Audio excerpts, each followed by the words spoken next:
My parents have been living with us for 6 months after losing their apartment to gambling debts. Today, they showed me brochures for their Hawaii vacation. My parents stood in my living room, holding vacation brochures to Hawaii, while my daughter's empty wheelchair sat in the corner where her specialized standing frame used to be. And that's when they finally admitted they'd sold her medical equipment on Facebook Marketplace. She wasn't using it every day, my mother said casually, as if my disabled child's physical therapy equipment was just clutter to clear out. That equipment cost $12,000, I said, my voice deadly calm. We got $3,000 for it. Great deal, my father added proudly. My daughter Emma has cerebral palsy. Every piece of equipment was prescribed, fought for through insurance, and essential for her development. My parents had been staying with us temporarily for 6 months after losing their apartment to gambling debts. I'd been at work. They'd been trusted to watch Emma. Instead, they'd photographed her equipment while she napped and sold it within hours. We'll buy new stuff when we get back from vacation, Mom said. Emma needs a break from all that therapy anyway. That standing frame prevents her hip displacement. Without it, she needs surgery. You're being dramatic. We raised you without all this fancy equipment. I don't have cerebral palsy. They'd crossed every line before this. Stolen my credit cards, claiming family shares everything. Told Emma she was too much work when they thought I couldn't hear. Called her therapists, scam artists taking advantage. But selling her medical equipment for vacation money? That was an attempted assault on a disabled child. Get out, I said. We have tenant rights. Dad laughed. 60 days notice required. They'd researched squatters' rights. Planned this. They knew I couldn't afford lawyers while paying for Emma's care, but they didn't know about the nanny cam in Emma's room. I pulled up the footage on my phone. There they were, discussing their plan. She can't kick us out if we establish residency. Sell the equipment Thursday when she works late. Emma doesn't need all this stuff.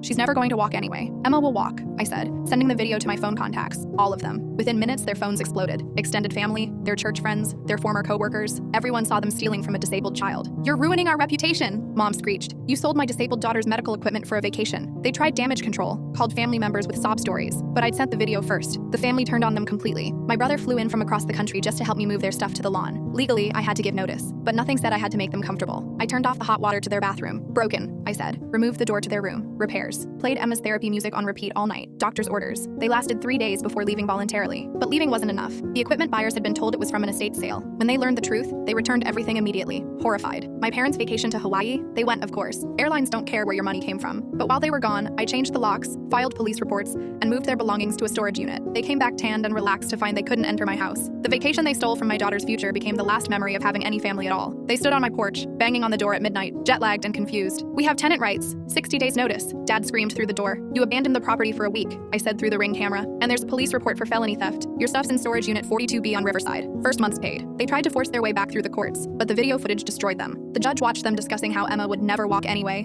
while selling her equipment. This is one of the most callous acts I've seen in family court, she said, granting my emergency restraining order. They moved in with my aunt temporarily. She lasted 1 week before finding her jewelry missing. Last I heard, they were living in their car, calling me crying about cruel children who abandon parents. They send letters to Emma sometimes, asking for forgiveness. She's 7 now, walking with assistance, thriving despite the 2-month therapy gap their theft caused. Her steps are harder won, but steadier. Both of us moving forward, leaving them behind in their car, holding nothing but memories of a vacation that cost them everything.